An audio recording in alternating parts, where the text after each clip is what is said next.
Supreme court বারের নির্বাচন শুরু হয়েছে, দুদিন হবে, আজকে এবং আগামীকালকে।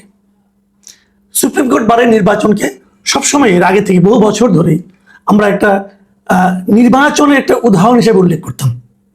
আমরা এর আগেও দেখেছি আওয়ামী লীগ আমলে বহুবার, যখন আওয়ামী লীগ ক্ষমতায় ছিল 15 বছর, সে সময় দেখেছি বিএনপির প্রার্থীরা সেখানে নির্বাচনে অংশ নিতেন এবং তারা বিএনপির প্যানেল অনেকবার বিজয়ী হয়েছে। এখানে কিন্তু সারা দেশে নির্বাচন হতো না, কিন্তু সুপ্রিম কোর্ট বারে একটা প্রকৃত অর্থে একটা ভালো নির্বাচন হতো এবং এটি প্রত্যাশিত ছিল। কারণ যারা নাকি আইন নিয়ে কাজ করেন, সর্বোচ্চ আদালতে যারা আইনজীবী, তারা একটা নির্বাচনকে সবার অংশগ্রহণে যথাযথভাবে করবেন, এটাই তো প্রত্যাশিত। সেটা আওয়ামী লীগের বিদায়ের আগ মুহূর্তে যে নির্বাচনটা হয়েছিল সেটা ছিল কলঙ্কিত নির্বাচন, এবং সেই কলঙ্কের পর এবার যখন নির্বাচন এলো, আমরা সবাই আশা করেছিলাম এবার অত্যন্ত ভালো, সবার অংশগ্রহণের মাধ্যমে একটা উৎসবমুখর পরিবেশে একটা নির্বাচন হবে। সেটা কি হচ্ছে? এই প্রশ্নটা আমরা করলাম এই কারণে, দেখেন এই নির্বাচনে বেশ কিছু প্রার্থীকে তারা অংশগ্রহণ করতে দেওয়া হয়নি। প্রায় 40 জনের মতো প্রার্থীকে তারা বাতিল করে দিয়েছে। কেন বাতিল করে দিয়েছে? তারা নাকি আওয়ামী সমর্থক। অতএব তাদেরকে নির্বাচনে অংশ নিতে দেওয়া হবে না, এইভাবে তারা বাতিল করে দিয়েছে। তারা কি আওয়ামী লীগের প্যানেলে নির্বাচন করেছে, আওয়ামী লীগের ব্যানারে নির্বাচন করেছিল?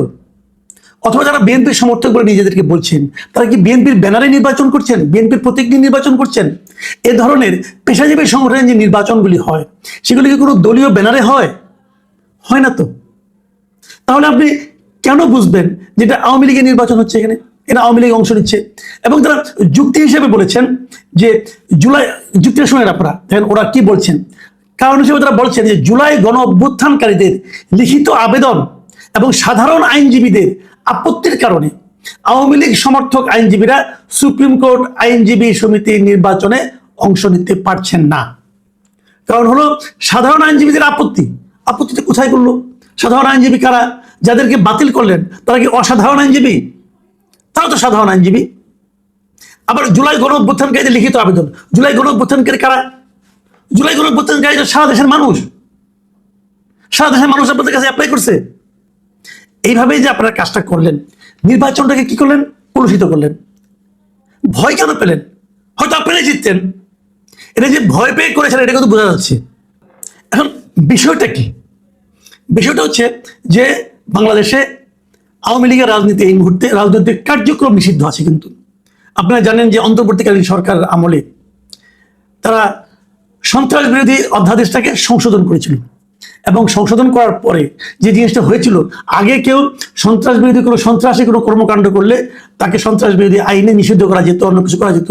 সেখানে এই সংশোধন করে সেখানে তারা ব্যক্তির সঙ্গে একটা সত্তাকেও নিষিদ্ধ করার একটা অপশন যুক্ত করেছে।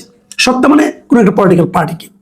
তো এরকম একটা আইন যখন হয়েছে, এই আইনের মাধ্যমে কোনো পলিটিক্যাল পার্টি যদি সন্ত্রাসী কর্মকাণ্ডে লিপ্ত হয় তাদেরকে নিষিদ্ধ করা যাবে, এরকম একটা আইন অন্তর্বর্তীকালীন সরকার 2025 সালের 11 মে তারা এই অধ্যাদেশটা জারি করে। এবং এই অধ্যাদেশ জারির মাধ্যমে তারা একটা প্রজ্ঞাপন দেয়। জারি করার পর সেই প্রজ্ঞাপনটা কি, যে এই অধ্যাদেশের অধীনে তারা আওয়ামী লীগের বিচার করবে, যে জুলাই অভ্যুত্থানের সময় আওয়ামী লীগ কোনো রকম অন্যায় করেছে কিনা, এই জন্য আওয়ামী লীগকে নিষিদ্ধ করা যায় কিনা, এটা নিয়ে বিচার হবে।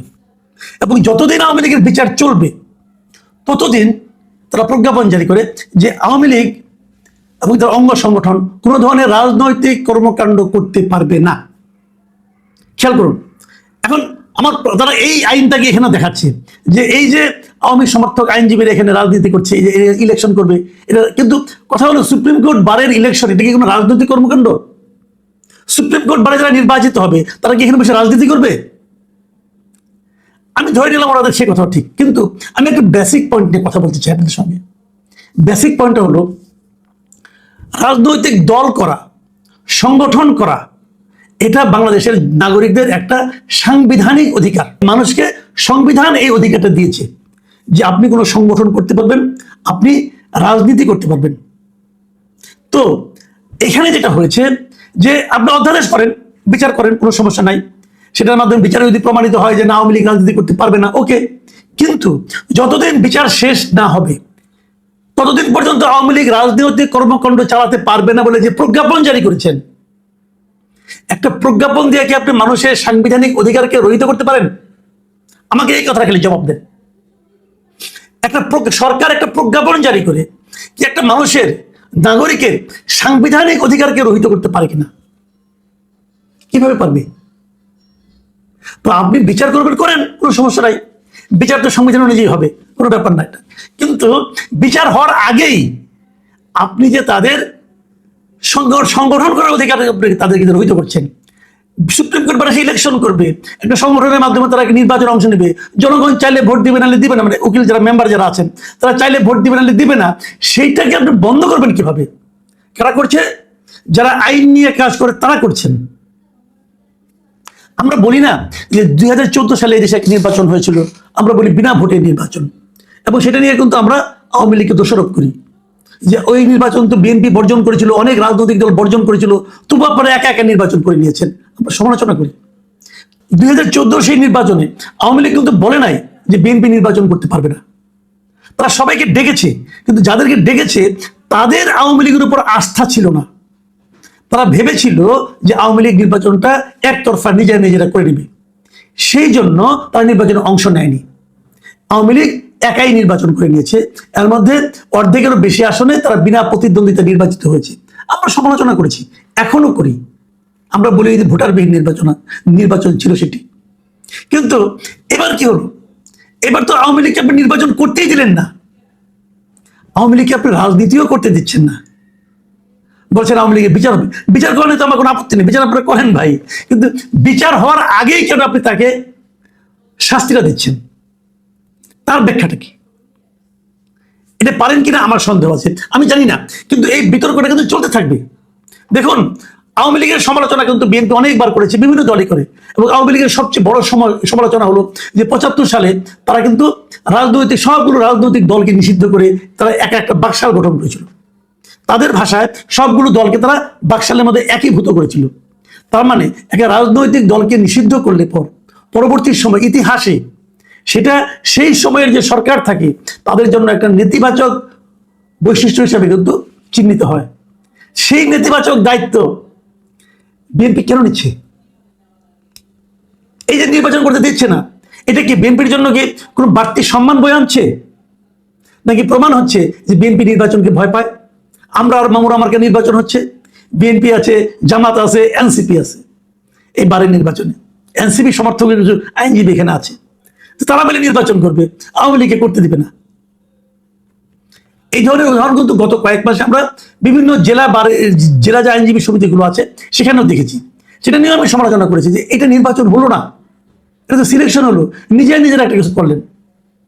আমি এখন আতঙ্কিত, আমি শঙ্কিত যে সামনে নির্বাচনগুলি কেমন হবে।